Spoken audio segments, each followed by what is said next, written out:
Hello Ashna, how are you? Hi Dave, I'm great. How are you? I'm great, thanks for asking. Ashna, first things first, I'll tell you the whole why do I start or why do I do the podcast so that you'll have an understanding. It would be better for us to have a conversation. I started talking to my friends basically. Like in COVID, we used to talk on calls a lot of times, and then I just found our conversations to be very funny and honest. Right. And most of the times, you might feel that a certain person is good, bad, etc., based on what kind of experience you have had with them. But then, not until when you actually sit and talk to them, your perspective changes sometimes, right? Yeah. What kind of a person they are. So, this podcast is all about knowing you as a person, Right. your dreams, your vision, your family, your friends. So that's how the podcast goes. Before we start, I'd want to understand this very important question, which I ask to all of my guests, which is the meaning of their names, right? Your name is Ashna Misra, but then I want to understand what does Ashna mean, and since you have named in a certain way, I'm sure there's a story behind it. Either your mother or your father must have picked it. So how's the story of Ashna? How did you get named Ashna? So the story of this, what my parents actually told me was my dad's sister put this name for me, and it's a very unique name, Ashna, right? Yeah. So when I asked them about it, it means someone who's very ambitious. Now that I think about it, it actually resonates quite a bit. Right. But right. yeah, it's someone who's very ambitious. You know, Asha होती है कि चीज़ की आशना है. There's also a movie called Dil Ashna है. There's You're this very song passionate also. about that person. Right, So right, yeah, right. So you're ambitious. You support. Like I'm you very think, ambitious. Yeah. Right. Why do you think you're ambitious? I think I always thought of myself as a go-getter, kind of, climbing up the ladder too soon. Family circumstances here and there, wanted to get things done, for myself. Never leave a chance to kind of win a situation and all of that. So I feel I'm very ambitious about anything that comes my way. Right. Yeah. When we talk about ambition, it either starts, let's say someone is ambitious, it happens because of two reasons. The first reason is when you have been dominated by few or you have been looked down by few and you're like, no, I'll show this world who am I. That kind of spirit. Yeah. The other one would be like pressure, because सब लोग इतना कर रहे हैं मेरे घर के आसपास, everyone in my Right. family is doing Yeah. great. What is your motivation behind being this ambitious? It was, so personally, we had a really bad time, 13 years back when I lost my father. So I was in 11th standard when I lost my father, and my mother wasn't working then.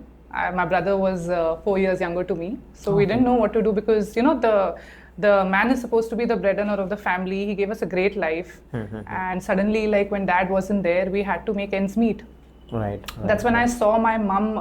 So she was she had an experience in teaching before, and then she studied her B.Ed, and then she got into Hindi and Sanskrit lecturing, tried to get things done at home. Right. While seeing that situation and seeing everybody in the family, like dad's brothers, although they were very helpful, but seeing that situation, I knew I had to do something in life to take the family ahead. And that's when. How was the loss for you? The On a loss very was- personal, frame. How was it? Honestly, when I was in 11th standard, I think I kind of cried for a week maybe. After that, it was all about taking care of my mom to make sure she doesn't cry. Like my brother and I would not even talk about this topic for the longest time. And I used to still go to the bathroom and cry to make sure mom didn't, know about it because she was very weak. And my family, like we're a bunch of 17 cousins, and dad had 5 brothers and one sister. All of us had to make sure that we don't talk about that much because he was the life of the party, the youngest brother in his generation, and very, very fun loving and always did a lot for his family. So that loss was very tough. It was kind of surprising that after a couple of years, while sleeping, I used to get my dad's thoughts because I didn't kind of cry this out for the longest time, right? Then as I grew older, there used to be flashes of his faces and I used to find myself crying. Never understood what that meant until now. Kind of shared this with my friends. They told me if you want to recover, go to therapy and see why do you still get your dad's thoughts and all. But I never got the time for that too. But I still get my dad's flashes. It's not, see, once a parent leaves you, it's not easy. Of course. It's you, And especially if you spend that time with them, you'll still keep getting his thoughts and how you spent your childhood. You see old pictures and Right. so. I'm sorry for that. No, that's but fine. I'm sure, things are working out well. Yeah. But then when you lose, your father at such a young age, you would have your friends and their fathers and all of that. Even now, when you see them having conversations together, nahi papa ye, nahi wo nahi. Do you have that, feeling that, oh, I lost my father? Does it touch you? Yeah, it does. because for anything, I was in a girls' college, I remember, and all my friends used to be like, "Dad's giving me this, permission for the trip. We're all going here and there." So you miss that feeling, no? Being able to tell your father, "I want this, I want that," because he would do anything to. There's also a notion that the fathers are very close to their daughters. Of course. So he would do a lot for me, and not having that, then I had to actually become the man of the family because I wanted to make sure mom was okay. And then things changed. Like in college, somebody told me I should, do modeling, and then suddenly I took part in Miss Hyderabad and I ended up winning it. So I was like, how is this happening? Okay. Like it was more or less like 2 years back, I lost my father, like 1.5 years back, and suddenly I was into modeling, winning Miss Hyderabad. So I always thought that dad was watching after me and pushing me to do my best. It always feels that way. Great. Since you mentioned about Miss Hyderabad, I want to understand that part. How were you mentally prepared for it? Because I think, of course, when we talk about pageants, it's not that easy. There are lots of things that goes on behind, and then you have to be in a certain way, you have to talk in a certain way and behave in a certain way. So how were you mentally prepared? Actually, we weren't, because we were in college and we got this pamphlet in our class that, if you have a certain height and the passion to talk and you're confident about yourself, fill in the questionnaire and let's get into, Miss Hyderabad. So 3,000 girls had auditioned and 20 of us were selected. And then I was like, I might be good. At least something is happening. And then it was a rigorous preparation for 25 days. We were put up in hotels, like practicing gym sessions, and it was all very good. And then suddenly one night when you win it, you feel, how come this happened, How was the feeling though? Feeling was great. How was your mom? What was their Happy. reaction? Yeah, mom was very happy. Right. My entire family had come to, cheer for me that night. So one of the best experiences. Right. And why did you stop modeling though? So my family you're not active right now, right? I'm not that. I'm kind of doing a little bit here and there for the clients that I know, because Hyderabad has given me a lot of love in this aspect. Like a lot of my good clients still, ask me to do shoots for them. Otherwise, more or less, I do my, kind of influential shoots here and there. But my mom had always told me, like she had that notion that maybe you wouldn't be that respected. Your education might be, going for waste. So always keep modeling as a sidekick. My mother's sister is, my dad's sister is very close to my mother. This is also very rare, but we're like all three best friends. This is really different. As I was sharing before, let's say someone loses their father, especially. I have seen, I'm not talking for everyone, but I have seen that the father side of relatives, they're not very helpful or welcoming, or they somehow detach it, from their from the wife of their son or something like that. But it's very different, and it's also very lovable, to be honest. I think that's the whole point of my podcast. I'm just bringing new guests and I'm getting to know new perspectives. So how's that in that end? That was because I think dad's family, like dad's 5 brothers and their wives, and dad's sister was always very close to all of us. So mom didn't lose anything. Mom lost like my father, but the family was always there. We all stay in one apartment together. There are 10 apartments, all of us are there. And so they all told me, see, you won Miss Hyderabad, great things will come your way, because I started getting movie offers and all of that, but they were against it. And I kind of believed what they said. They said, work, but you have Saturday, Sunday off, so do your modeling. Do your influencing or whatever you want. So I kind of always did it for the sidekick. But I love it. Like today when I'm in front of you, in front of the camera, this is my passion. I love this. Right. Do you have this FOMO of not getting into movies sometimes? No. Okay. Nothing. I'm pretty content that way. Great. So if I can ask you how you can define yourself in 3 words, can you please let me know? Right now. I think mostly like I almost like float like water and kind of get attached to any situation. That is one thing, which is the adaptability for sure. Because I've noticed that about myself. Can be anywhere. I can be happy at the bottom, happy at the top. That kind of a person. Great. Second, chirpy. Like I find myself, I don't know, mostly excited. We should ask your husband about this. Excited about small things. I still am that person. Like my friends and my family still tells me. That is one thing. And third is impatient. That's not a good thing in me. I'm pretty impatient. Like I want things done soon. I want the results soon. So that is one thing I'm working on, but it's been a good journey here. Slowly trying to get patient by the years. Right. So now that I know about this you little bit, I want to go back to your childhood. How are you? The small girl Ashna. How were you back then? As far as I remember, see. Were you like naughty? Were you like Very going naughty, everywhere, like- very innocent? What kind of a... No, naughty for sure. Okay. My brother was like 4 years younger to me. We used to have these fights like throughout. Just today we were discussing while coming. Like we used to have these WWE Does your fights. brother have marks on his body? Not that, but Then then you're he not kind of good. broke my hand and I had a Really? fracture. Yeah. He broke your hand? Okay, Yeah. okay. No, we used to fight like that, both of us, and very close to my cousins, all of us together, because we used to live with our grandparents. So one big family in one happy house. That was Right. my childhood. Right. Yeah, and the youngest of the Oh, cousins. of all. Then you must me be and my adored. brother. Very adored. Right. Lot of pampering. So Right, I was there. right. How was your school life? School life was great. Girls' school. Oh, really? Girls' school. Why was it? So I was in Mayo College Girls' School in Rajasthan. It's one of the very reputed. So you're born I was in oh, no, I was born here, but my education was in Mayo. Then I came back here to Hyderabad after 8th standard. But you can say 3rd to 8th I was in Mayo. So this is a boarding school. So that is one school which is I have to talk about it. Like the ones who are from Mayo, this is in Ajmer, and this is one of the schools that kind of really shapes you up as a person. Starting from 4th standard, they are you're thrown into extracurriculars. You have your home science. Imagine learning about cooking and all of that and stuff at like from the age of 4, swimming, sports, horse riding and all of that. So a lot of it was very reputed, very premier per se. Boarding schools, so 5 dad and mom used to come there often to like kind of check on me and stuff. So Wow. yeah, So, met a lot of girls from all over the country. Not much from South, but mostly from Guwahati, from Rajasthan, from Delhi, Gujarat, Bombay.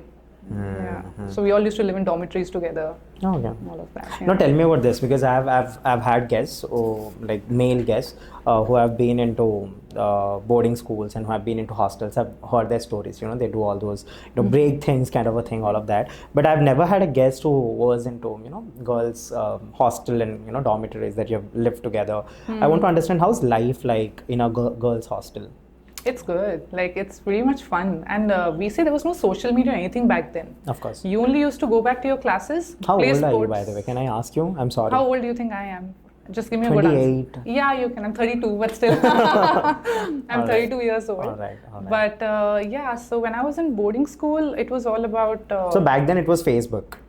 No, not even that. Not even that? No, Okay. not even that. Okay. Facebook came when I was in 2010? 10th, I think. Yeah, 2010, around Yeah. 2010s it came to Yeah, me. yeah. So it's more about just attending classes, playing sports together, playing in the mud, volleyball, this and that. And reading a lot of books was a thing. They had to make sure that we used to go to the libraries, pick up a book for the week, all of that. Baking cakes together. You're in hostel, you have nothing to do.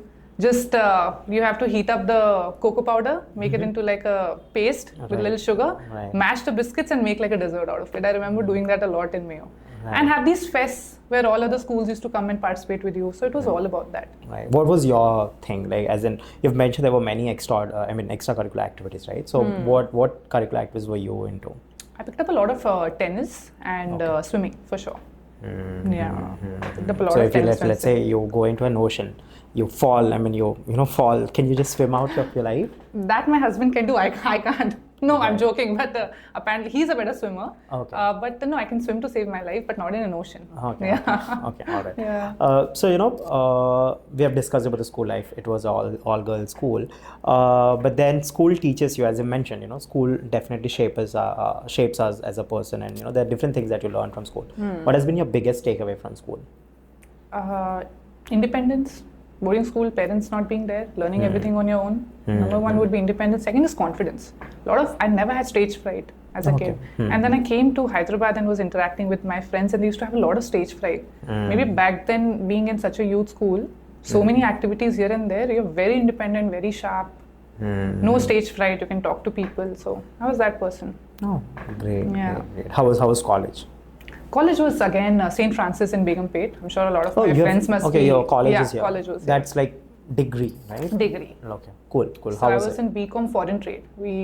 That was another fancy kind of a sphere in BCom.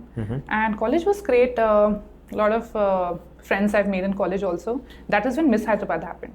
Oh, okay. Yeah, first year into college, and then Miss Hyderabad happened. So I had become like one queen in college. Like my posters were there in the bulletin board and all of No, that. I remember coming to St. Francis myself. There was some competitions as well. I've been there. I really love like the whole atmosphere of it. It's like very huge and all Very of that. huge, Yeah. Beautiful. Didn't kind of in similar likes to how Mayo treated the girls. Obviously, it's not that big, but Francis is also having a lot of spheres for women to kind of do really well for themselves. Right. Yeah, they adapt and produce a lot of good women out there.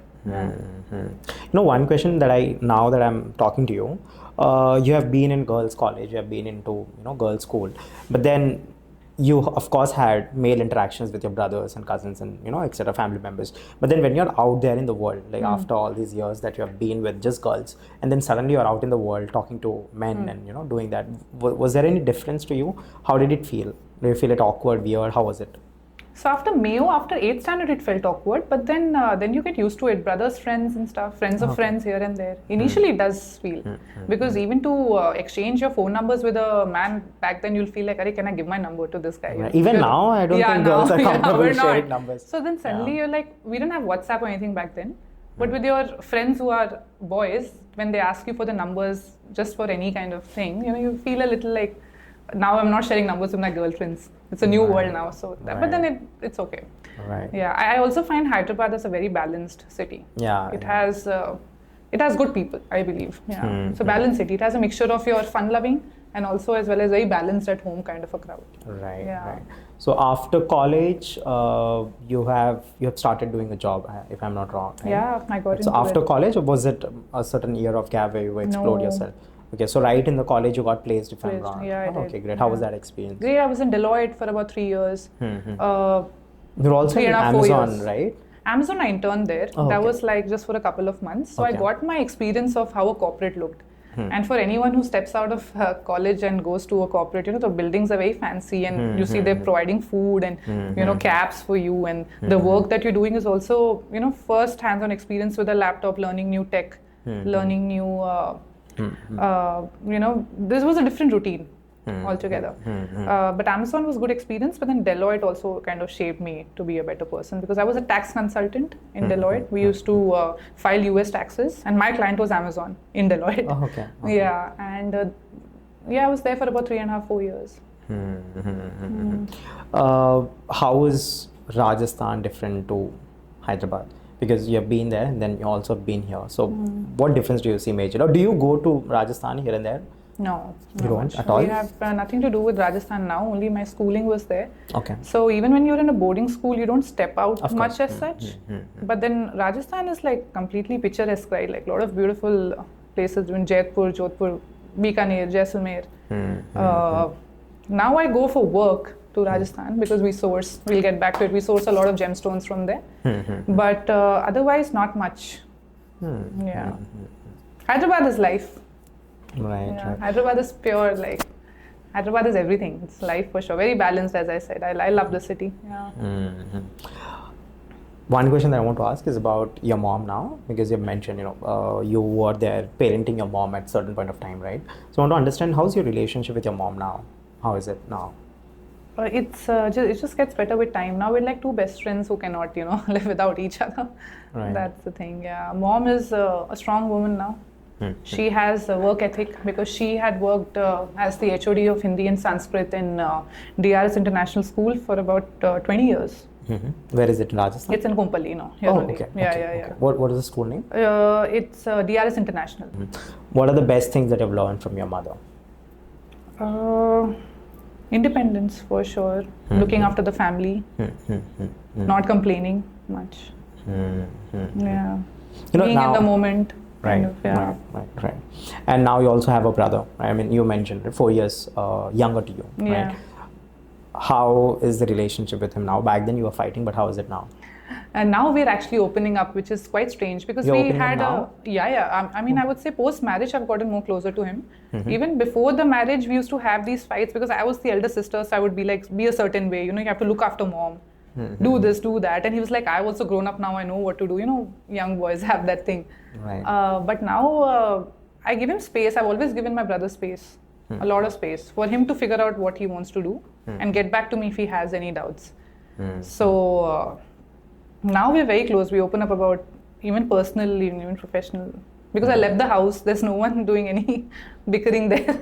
Right. So we're very close now. Yeah. Right. Great. So now we'll get into one of any person's most important part, that's marriage, or love kind of a thing. So basically I asked my guest about their take on love, but then since you're married, I won't ask you that because you're already married, but then I want to understand how has love been to you, and how is it with your husband now that you're married? So I got married about one year 2 months back.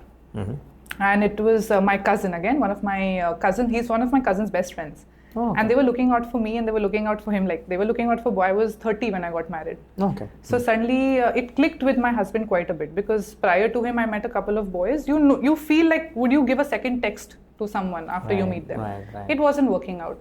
I had a couple of failed relationships in the past, like with love, and also I knew that I had to settle down, do something for my family. So I really liked talking to Arjun, and it was like a big risk you take, because you've only not known the person for too long, right? Suddenly you have to get married. So I met Arjun like at least 7 times. Okay. That was a good thing, right? My friends were like, you're meeting for 7 times, so kuch to hoga isme. So we really clicked. Seemed very mature, seemed very kind, and he's very understanding. So I got lucky there for sure. Right. Yeah, I'm pretty lucky that way that I got him. Yeah. Right. So 2 years into the marriage, right? 2 years. Now. Knowing and being. How married. is it now? It's good. We're like best friends, trying to talk things out. See, ups and downs happen in every marriage because 2 people are never the same. Of course. Our ideologies and thinking can be different, but we always try to come to a middle ground to make each other comfortable. So we enjoy the little things. I know it's very. It's too soon to ask you this question, but I'd still ask you.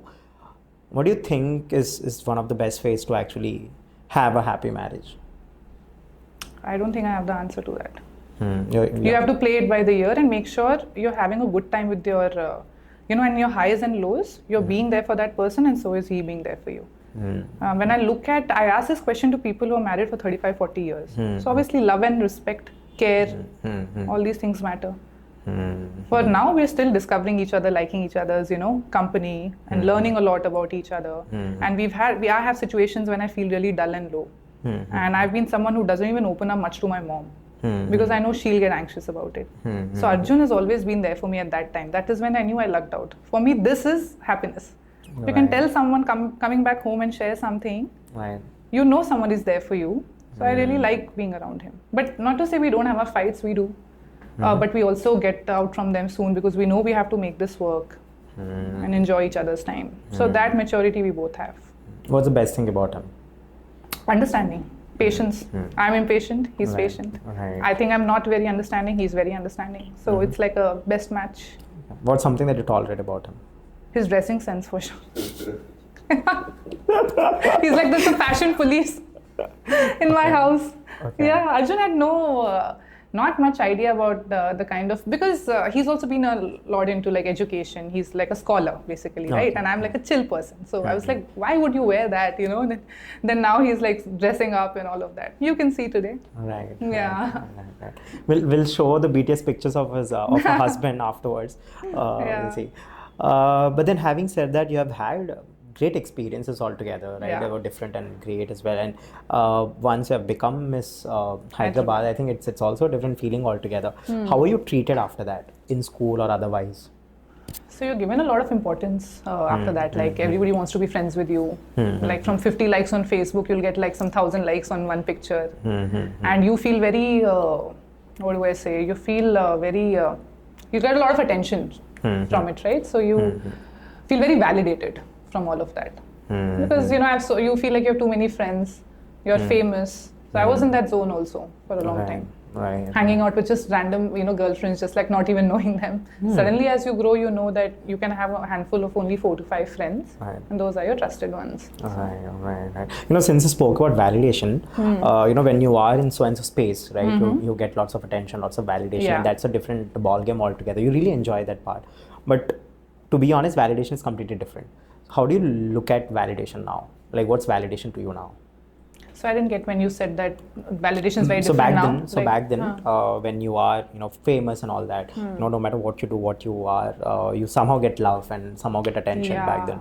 But then right now, as you grow, I'm sure you would understand that that's not your validation, right? That's not something that makes you happy anymore. So what is it that makes you happy now? Now if That I makes you feel validated, makes you feel seen.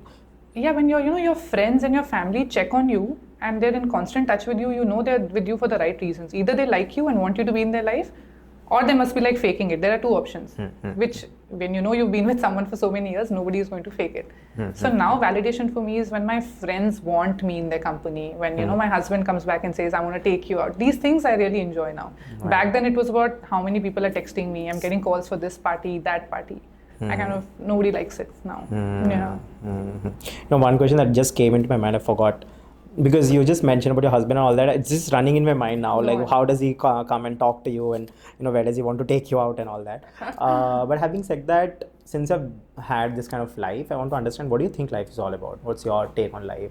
I understand you're very young to answer this question, but still, I'd want to understand, what do you think life is all about?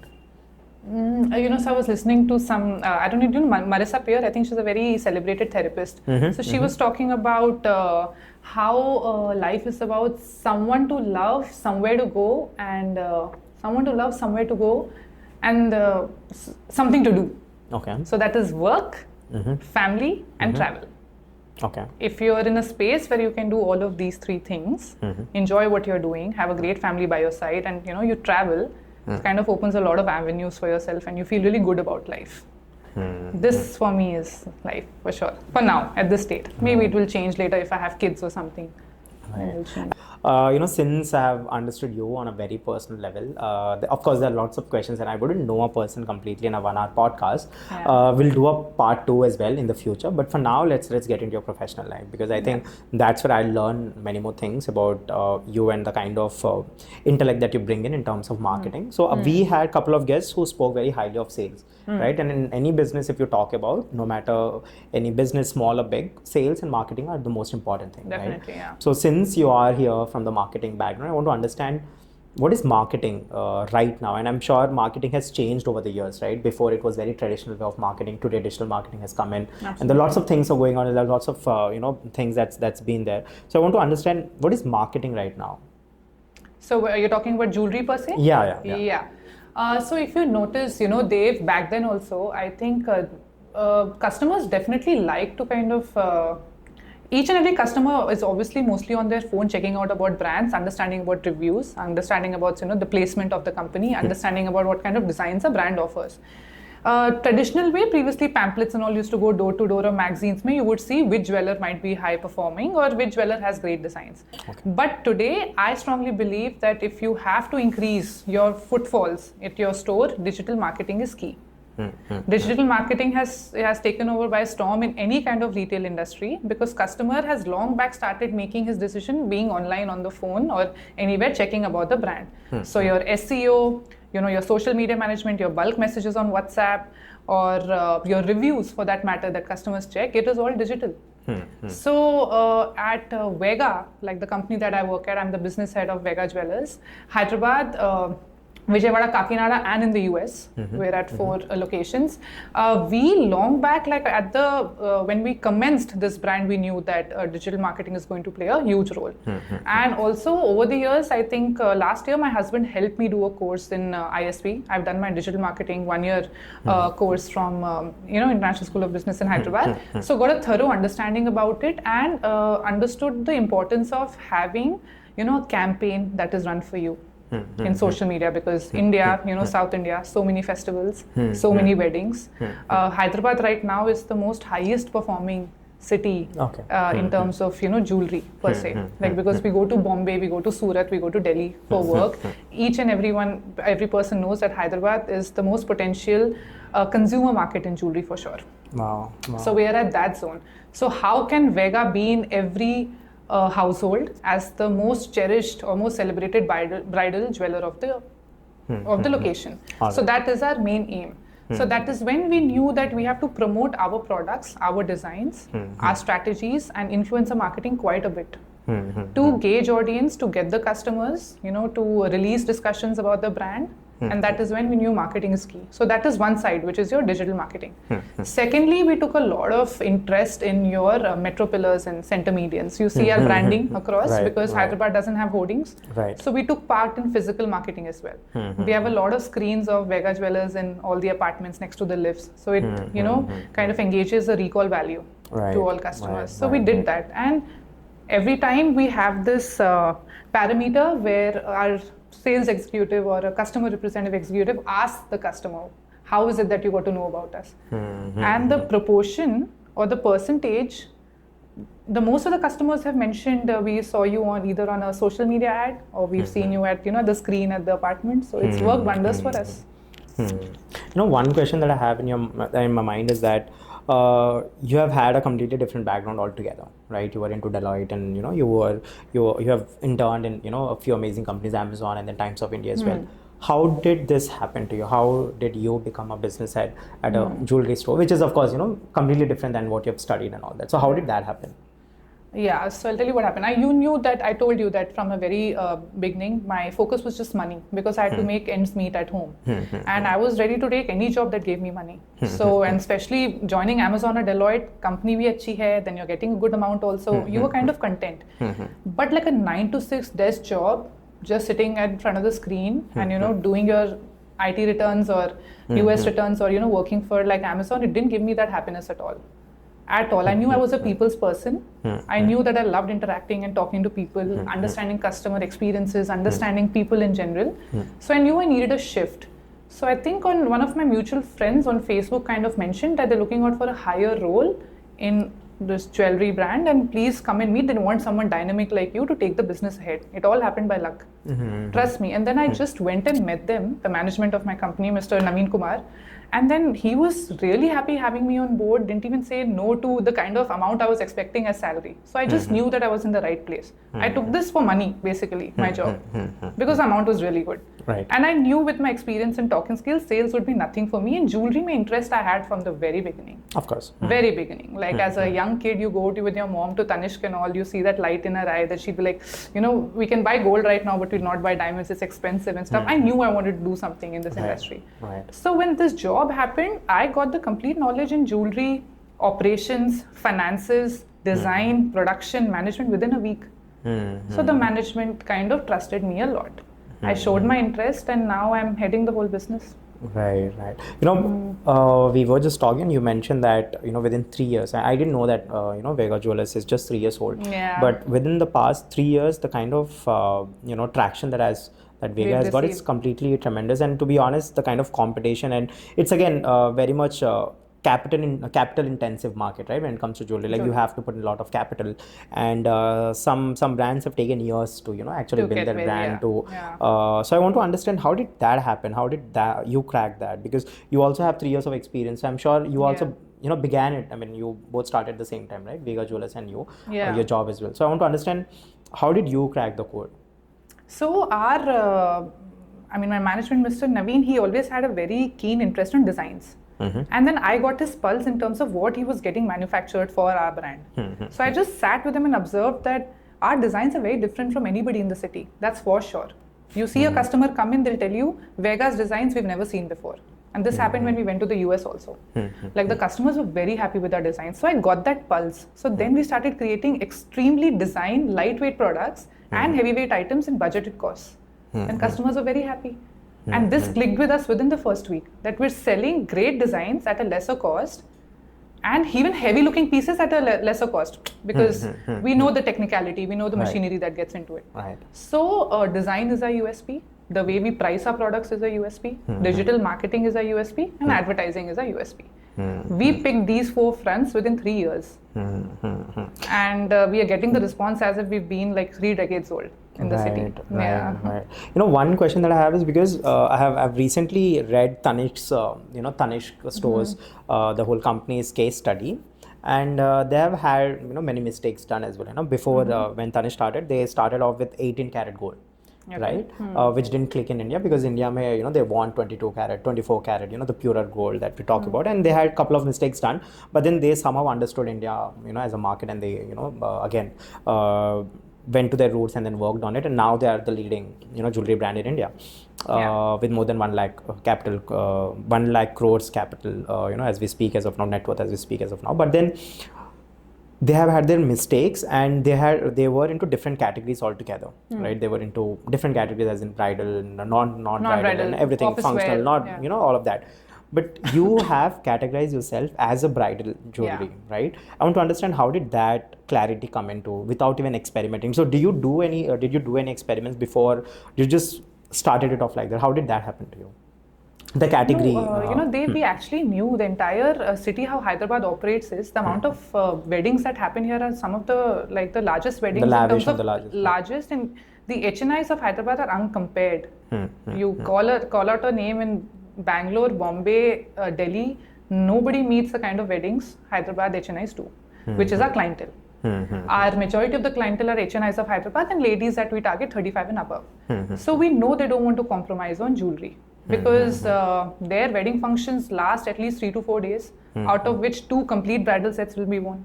So when I say bridal sets, it's like a choker, a harem, a belt, your earrings, your mang tikas, everything. Right. And women, I mean the mothers or the grandmothers or the women, they are ready to invest in this for the lady who's getting married. We knew that pulse long ago of the customer. So we wanted to be established as the largest bridal jeweler in each and every household, at least in Andhra and Telangana. Right. No, that's what, when I was actually reading about, Vega Jewellers, I was really impressed that you've just cracked the category in Hyderabad, right? Yeah. And how's the response that you're getting in US, because you have also expanded to US. So how's the response there? So we went to the US in 2023, and then we did our shows there. Started off doing shows in Dallas, then we went to North Carolina, Charlotte and Raleigh. We got great response in places which have the Telugu-based communities a lot, which is your Atlanta, Dallas, North Carolina, New Jersey, Virginia.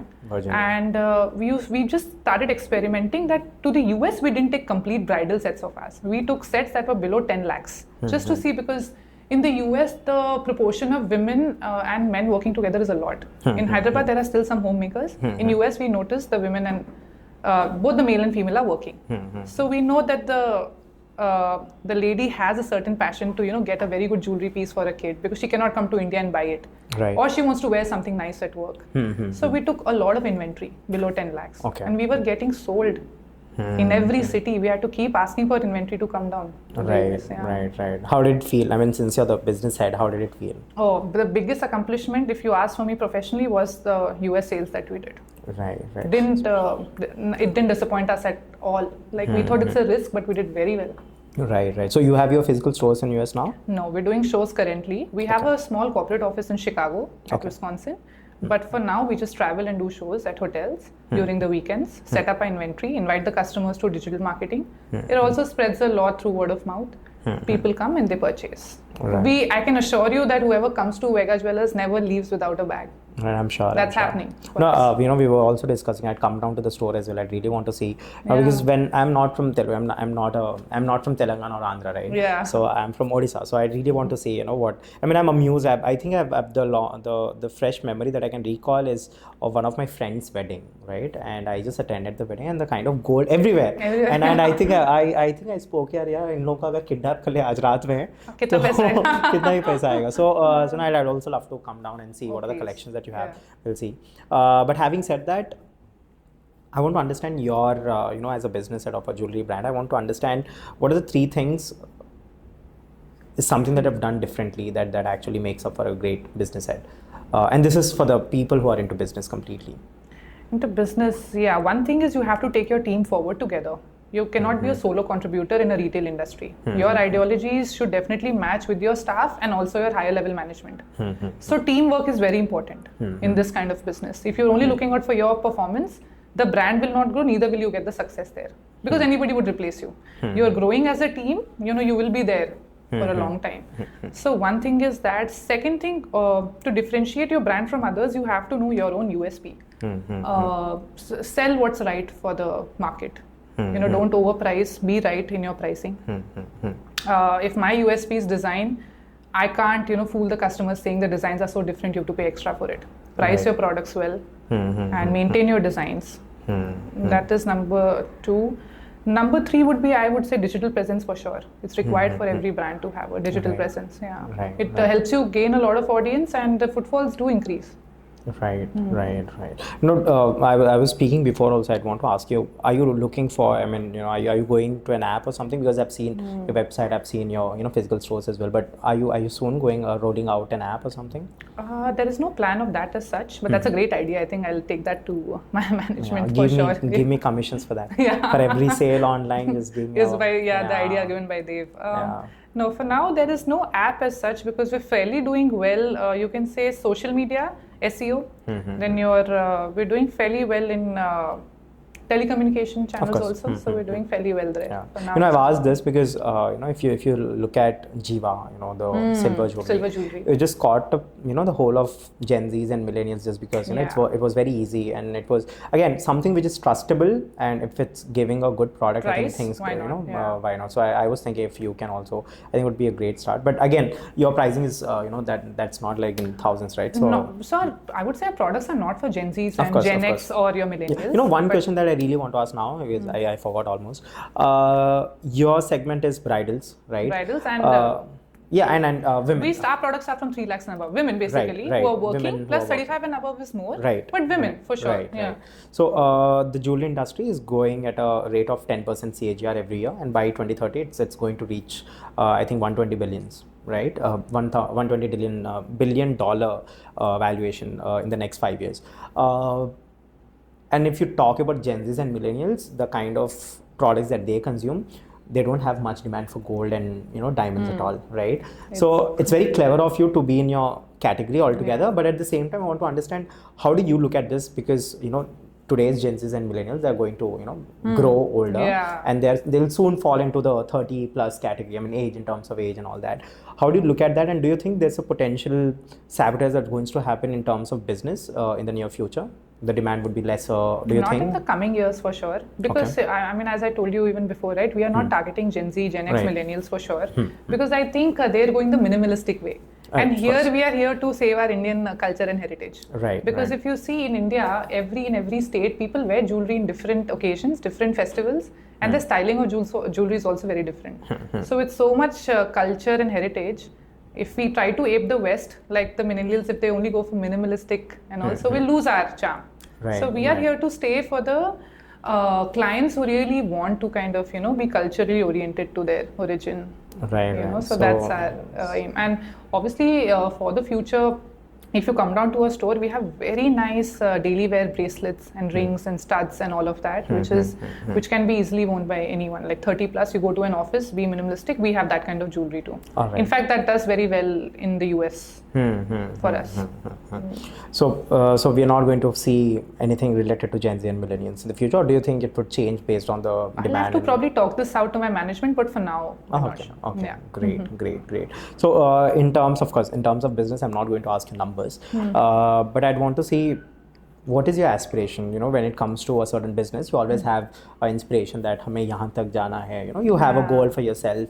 What is that goal for Vega Jewellers? That's what I mentioned. Our aspiration is to be known in each and every household as the best bridal jeweler. So whenever there's a wedding at home, the mothers should run to our brand and buy the jewelry with us. That's our actual main aim. That's the slogan or something, that we used to survive by even in the beginning of the brand. We want to be known as the most premium come affordable, bridal jeweler. Right. One thing that I don't know, I know many things. No, I don't. I'm being. But still, one thing that not many know is how a jewelry store or a jewelry brand works, right? Right from procurement to processing, and then putting out on displays and then selling. So I'd want 5 minutes of your time to give me a live crash course into understanding how does this whole jewelry store or a jewelry brand works. Yeah, so we all just see the store from the outside and you feel कि designs दिखाते तो है. But imagine when we started, we had to first decide on how many floors do we want. Gold भी चाहिए, उसमें ज़्यादा stock चाहिए. How much kg of gold will you keep at a store? And how many carats of diamonds will you keep on the second floor? So we have 2 floors. And there was also a thinking that in South people think that jewelry means it's only gold. There is polki, there is diamonds, there is meenakari, there is gemstones. So first you have to stock out your inventory. Which kind of area you want to be in, what kind of inventory you want to have. For that, I'm sure my management put a lot of capital. It's not easy to maintain the kind of stock we have. Because we are premium. Like if somebody tells us that show us 40 waist belts will show 40 of them. In other stores that you go, you'll see just 10 and you'll feel like walking out. So that kind of inventory we maintain. Okay. One is inventory. Second is staffing. You have to get the right people at the right time who will help you expand the business. Which Vega Jewellers have done the right thing. Right. So staffing is important, and your quality check is a very high kind of, what do I say? Quality check is very important in any jewelry brand.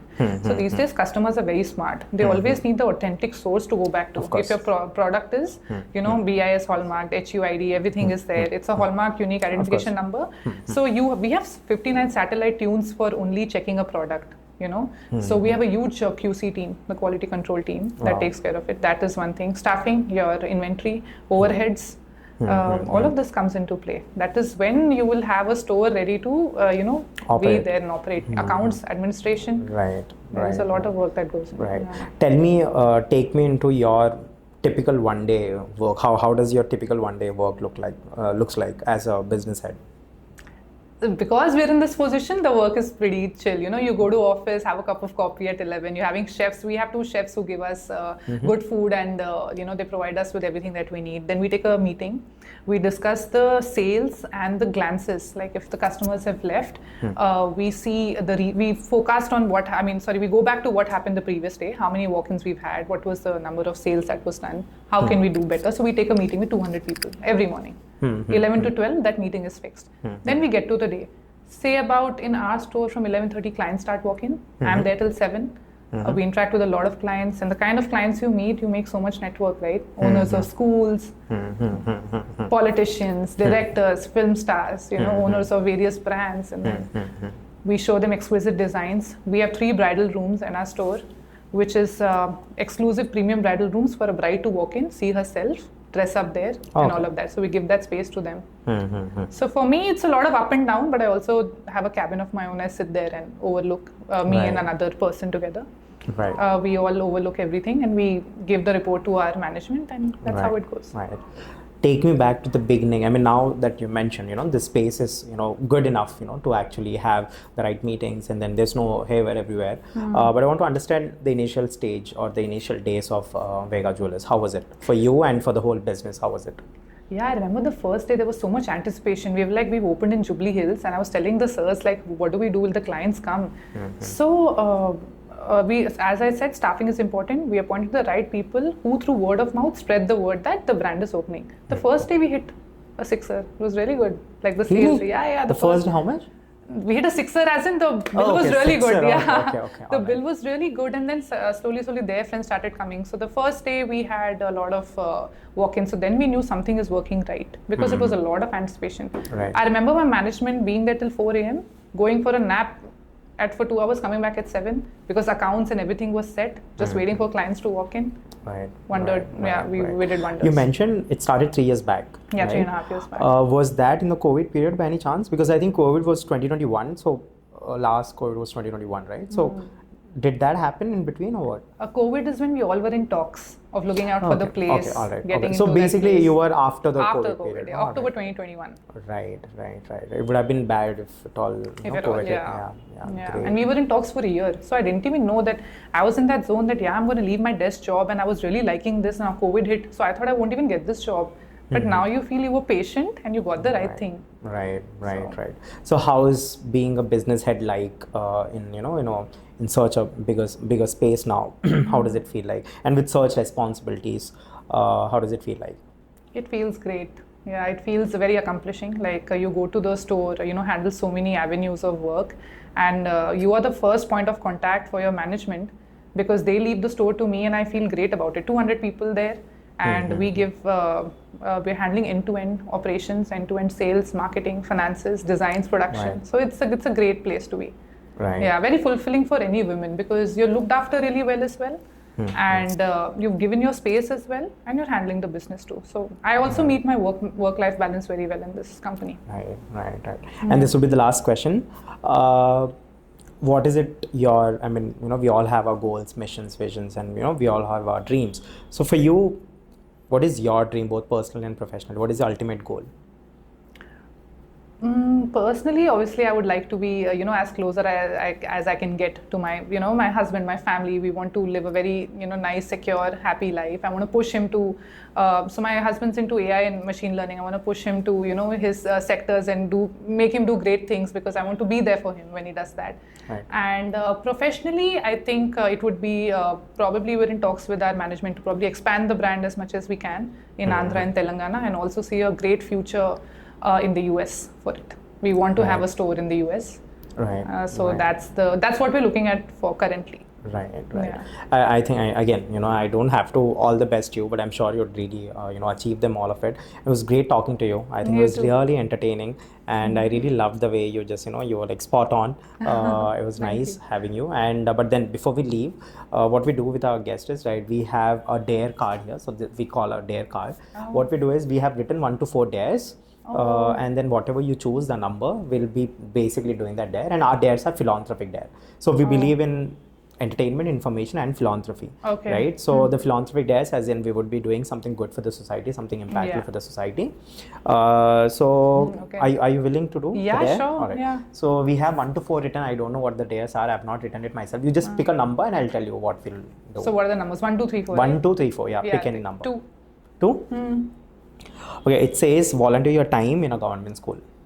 Okay, sure. All right. So basically, you will be going to a government school with us, with our team, and we will be talking to the kids. And I'd love for you to, inspire them in any way possible. Sure. And it would be great. All right. For sure, I'll be there. Yeah, just let me know. Yeah. So great. So lovely meeting you, yeah, Dave. You're great. such a humble and you give time to your guests, and I've seen you do so well that I know that in time you're going to really touch the stars, and I wish you all the best, and I hope you get as many great guests as you can, that you wish for. Thank you. So great work, and Hyderabad needs young minds like you, I think. Yeah. And since you're from here and you're doing so well, I wish you all the best, and Thank you. Thank you. Take care. Thank you.